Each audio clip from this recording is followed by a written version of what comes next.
So leading our first conversation today is Karen Hawkins, a Chicagoan and story editor for the 19th.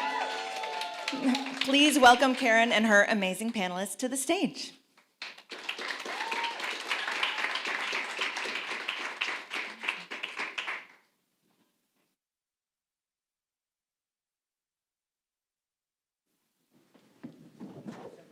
Emily, thank you, Luana. I love the way that you said that, Emily, the Karen and her amazing panel, because it makes us sound like a girl group. Let's do this. All right, so I'm going to introduce these brilliant humans, and then we're going to jump into it, because I only have a half an hour with them, and I'm going to incorporate your questions, too. So if you have questions out in the live stream and here in the audience, we're going to incorporate those, too. So I will start with Felicia Davis, who is the president and CEO of the Chicago Foundation for Women. Please hold your applause till the end. Andrea Sáenz. Oh, no, I'm sorry. Alissa, you're next. Hi. Hi, Alissa. Quart, who is author of Bootstrapped, Liberating Ourselves from the American Dream. Why do I not have my glasses on? Andrea Sáenz, president of the Chicago Community Trust.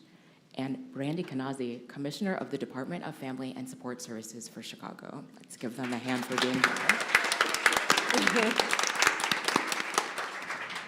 I already told them we're the best panel, no offense. Okay, so Andrea, I'm going to start with you. So the Chicago Community Trust recently commissioned this financial survey of Cook County residents. What were some of the findings that struck you?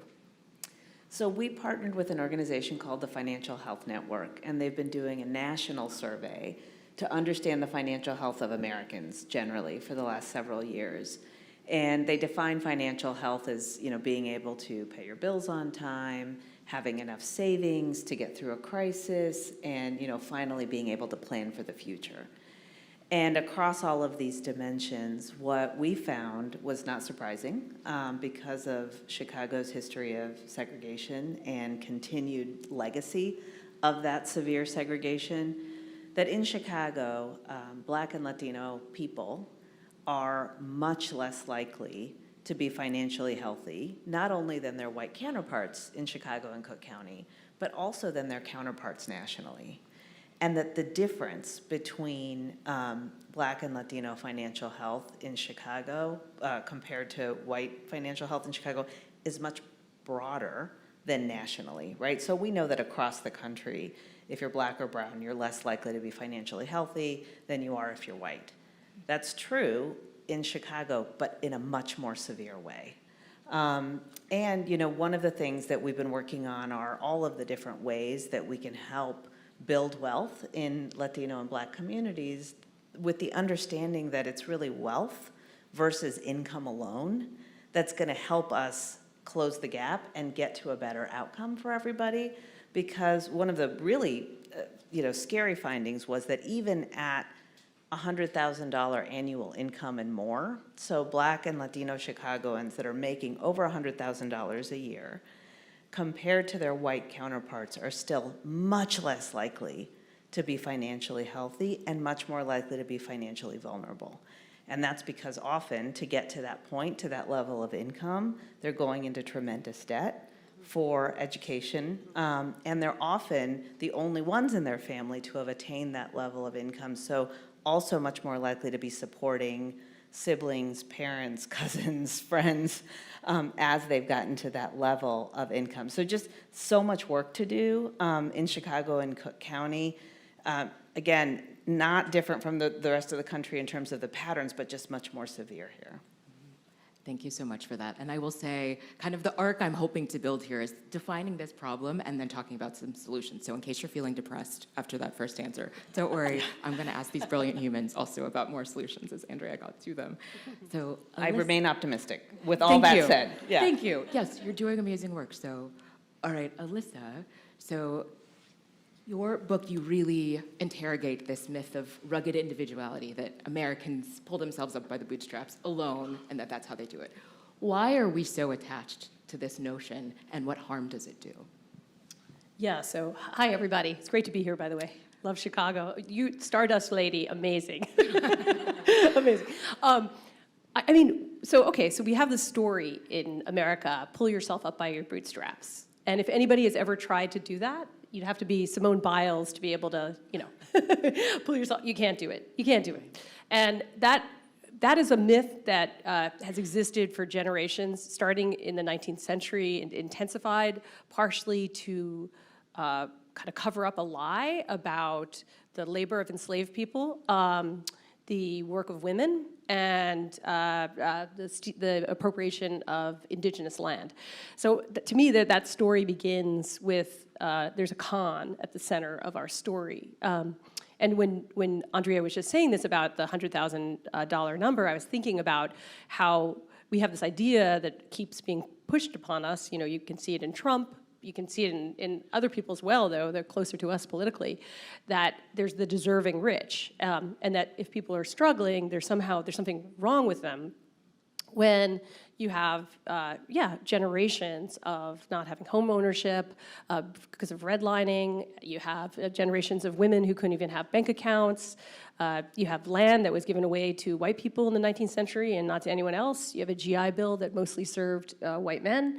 And so I think part of what I'm trying to do with Bootstrapped, and also the organization I run called the Economic Hardship Reporting Project, is to try to tell a different set of stories around this, and we'll get to that. But yeah, there you go. Oh, is my mic? All right. Hello, Brandie, I will come to you. So tell us about the work of the Chicago Department of Family and Support Services, and how does it touch, I've seen you talk about how it touches almost every household in Chicago. Can you talk about that? Yeah, so at the Chicago Department of Family and Support Services, we really work to serve the most vulnerable in the city.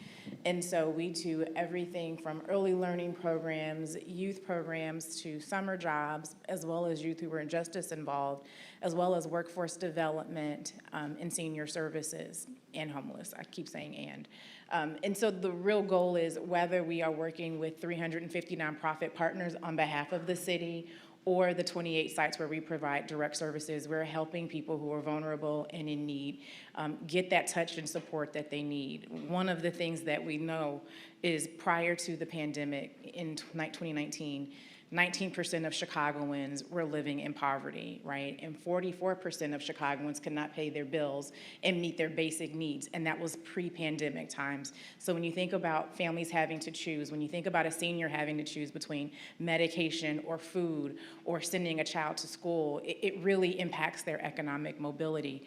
One of the things that we found is it's really important to be innovative. I think people think about government and they think, wow, they're just really stuck in the ancient, it's really hard to turn a ship. And so we've been able to do a pilot program, the Chicago Resilient Communities Pilot, where we really work to look at what is the value of cash, right? How can cash change an individual's life? And so we started this pilot.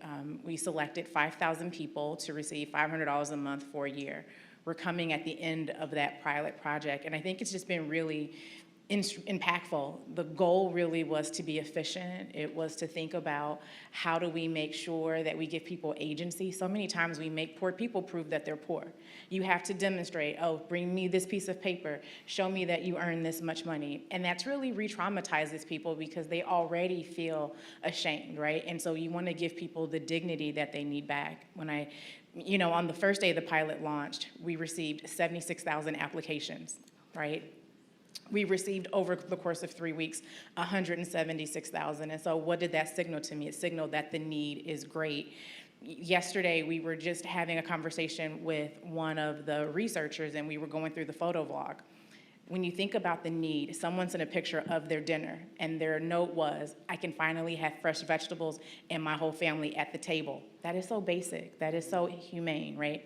Another woman showed a picture of her washing her hair and she said, my hair is not falling out anymore because I'm not worried about how I'm gonna pay my bills. And so just the power of cash and giving people agency, it not only changes their economic situation, but it also changes their physical health and their mental health because you're not worrying about how do I catch a little bit of breathing room. People just want a little bit of breathing room in order to figure things out. And so that's just one of the ways of how we're being creative and innovative and trying to give people back dignity in their life. Thank you, and thank you for setting us up so well. Thank you for setting us up so well. For the question for Felicia, thank you. So why is it so important to invest in women and girls? This is a great question, and I joked, if I can't answer this question, then I need to be out of my job, because it's our actual mission. And part of it is, the population, the women and girls represent at least half. So before COVID, because the numbers haven't been updated, and we've had there was a lot of death during COVID, women were more than half of the population. So there are a couple of things that happen when you invest in women and girls. When you invest in a woman, you invest in her, in the entire community, because she will take what she knows and she will bring it back to the community for the liberation of everyone. And she teaches children, and she anchors her community in a way, because honestly, what happens every single day in communities, and if where you're from is anything like Chicago with 77 communities, if you look on the ground, what you will see are some fierce women. I call them Miss Jenkins and Miss Jones as a composite, because they're there. They have been on those blocks, they have been in the neighborhood, they have been made sure that babies go to school, that they've circled around women, younger women, to say, hey baby, you don't know this, but let me show you this.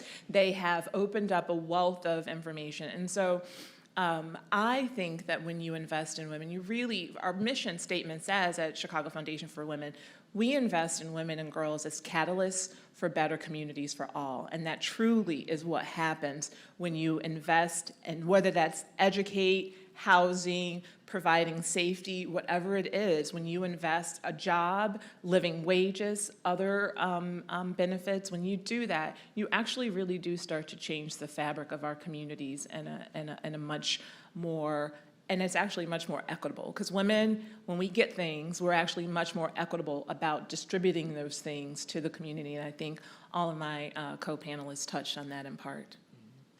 Thank you again. Thank you. All right, I want to encourage y'all to send in questions and we'll have time for you to ask them, of course, at the end. So this part of the conversation, I'm going to drop this question and then I'm going to sit back. That's my goal, is for y'all to talk, so you don't have to wait for me to ask the next one. Get into it. So how do you ensure that the people who are most impacted, who need the most resources, have a say in how those resources are allocated? So I'll start. One of the things we do is make sure that people sitting at the table when we're making decisions, as people with lived experience and living experiences, are part of the conversation. We cannot tell communities what they need. The other thing is really about making sure that we have the right mix. We bring a lot of philanthropy together, as well as the aldermen. I think that's just really important to understand what is the fabric of the community. There are two things that we're doing right now that I'm really proud of. One is our anchor orgs of their creating community plans in 19 communities across the city to address youth programming. And so it's not us coming in and saying, this is how your community should be led, but actually allowing them to create a community plan that they will actually implement and demonstrate. The other thing that we're doing is actually micro grants, of allowing organizations to choose, how do you distribute money in your community to solve your own problem. The third thing is just our young people, of investing in them. In the pandemic, we saw just young people just really being upset by what they saw with the civil unrest and not being able to come out. And so we have the Chicago Youth Service Corps, where it's a civic leadership program, and our young people are actually saying, this is what I see, and I'm gonna solve the problem, and we pay them as their work-study job to actually do that year-round. And I think that changes, because you build a healthier community, then you start to change the vibe of that community and make sure that we're changing the culture of Chicago. I'll jump in. And I'll say, so some of the ways we do that at the foundation, I mean, the most fundamental way is to listen and to show up. You may be surprised at some organizations that actually don't go into the community. They don't interface with the people that they are trying to support. So you actually have to show up, and you have to show up with a sense of cultural humility and understand you don't know what you don't know, and you have to honor people's lived experience. So that's fundamental. You have to show up and you have to listen, because the people who are closest to the problem are also closest to the challenges, and they actually understand what they need. And too often there is this belief that communities of challenge, or where there is a challenging situations in communities, people assume then there are no resources in that community. There is wisdom. There is always wisdom in the room, and there is wisdom in those communities that actually, if listened to and heeded, could actually have a significant impact. So I think those are a couple of things. And then the other thing from our standpoint at CFW is we bring the community to the table to help us with our grant making. It's a really important part. They do site visits. We have non-board members on all of our committees, so we do this participatory grant making.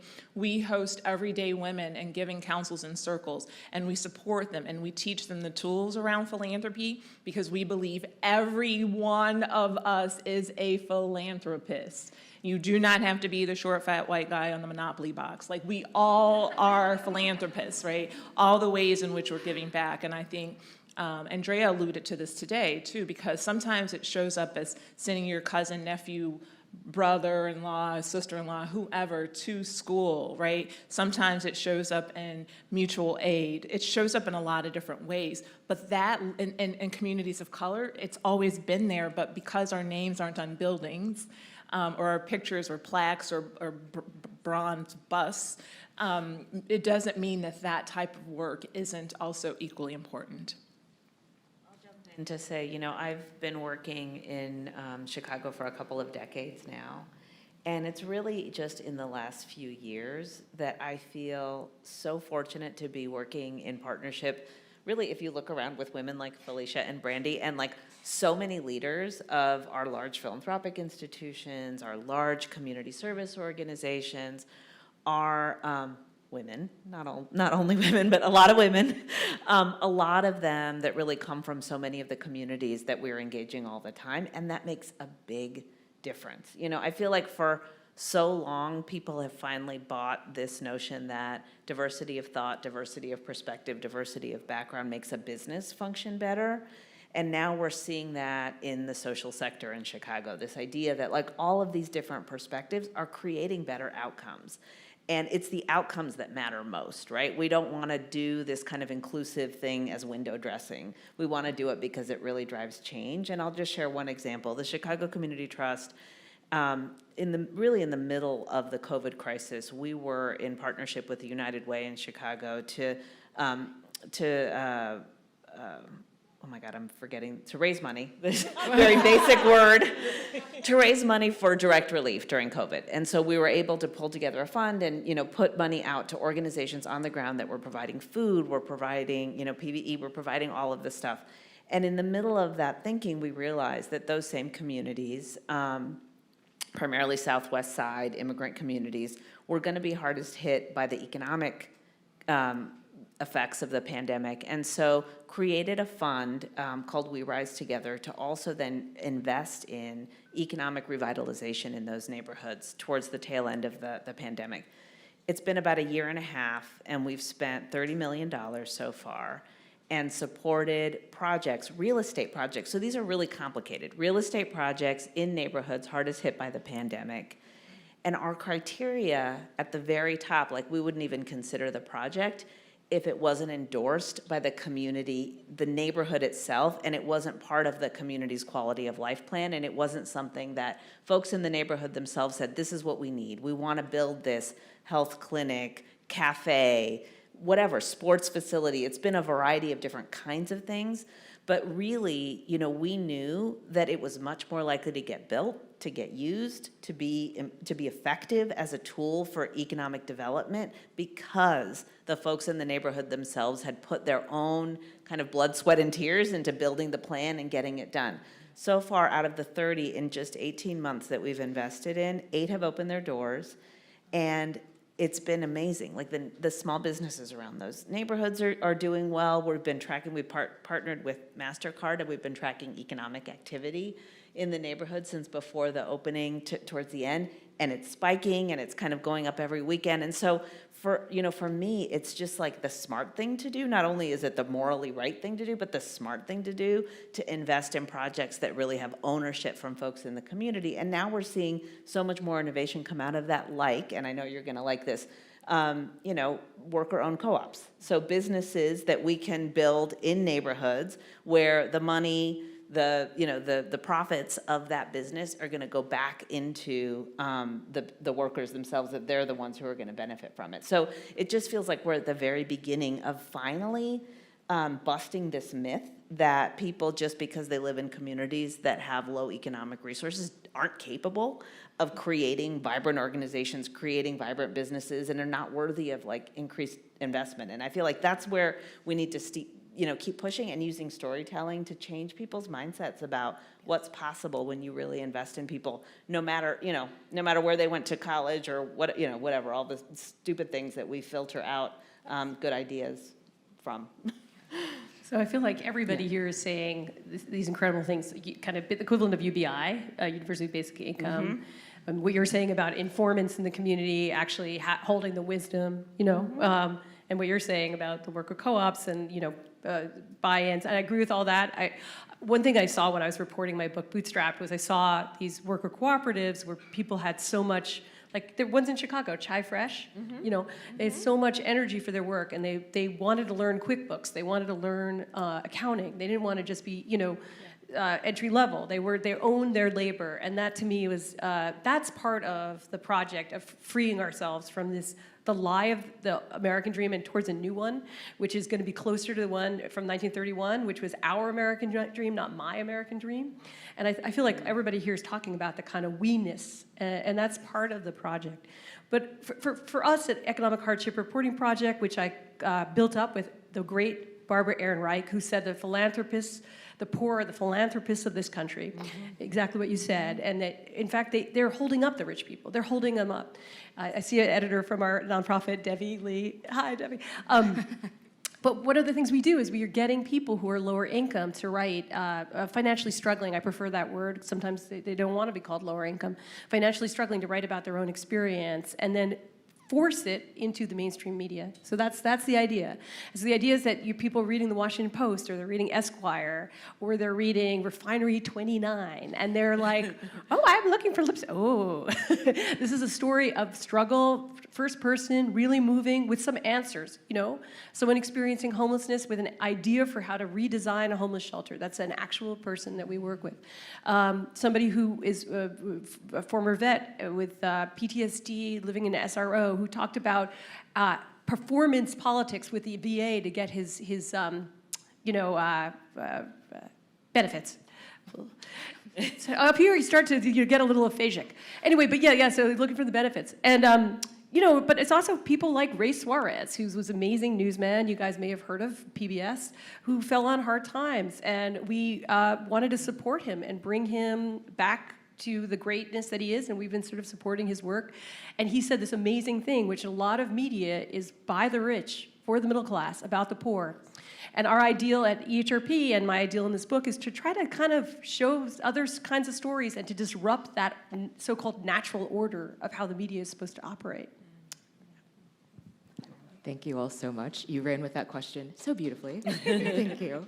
All right, we have a question from a viewer. All right, if you could pick only one, what is the single most effective policy or tool that could advance economic mobility in Chicago?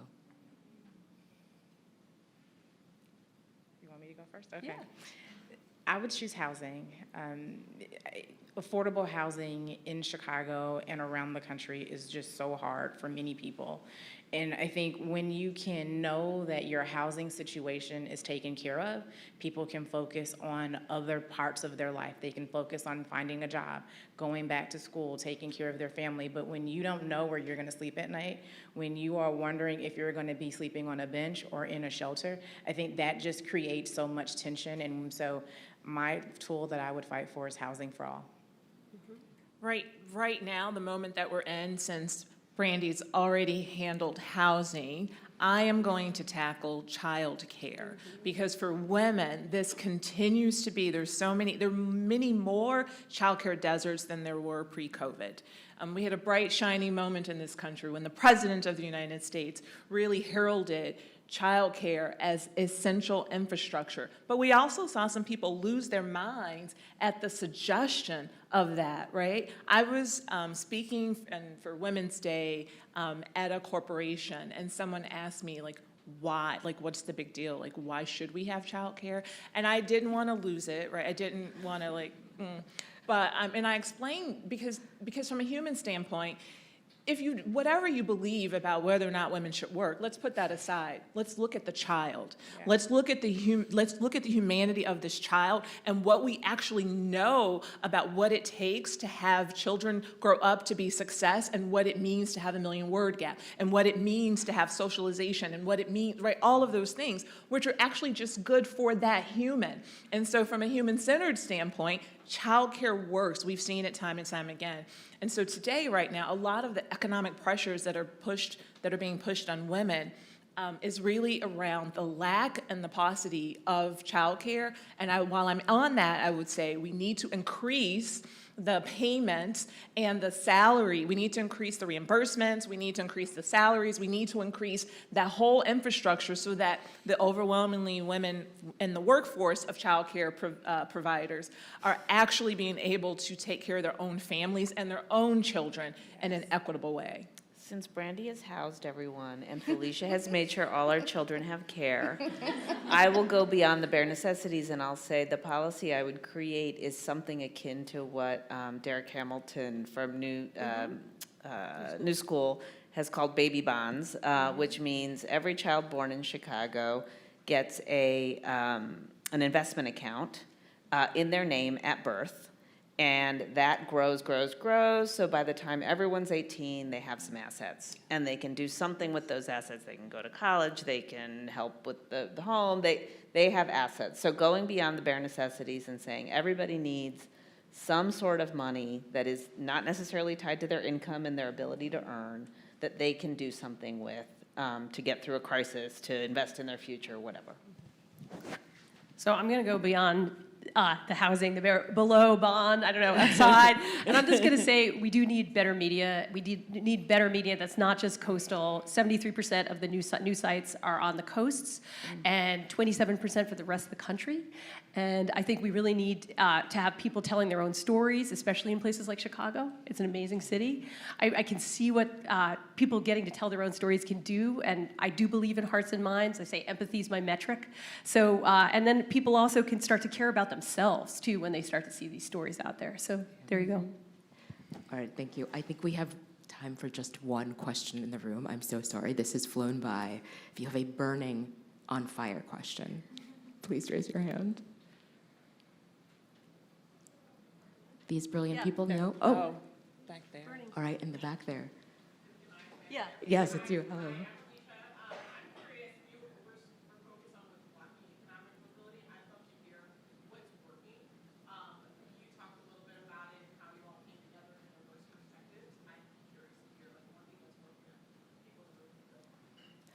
I will repeat that question and let me know if I don't do it justice. What's working in terms of economic mobility?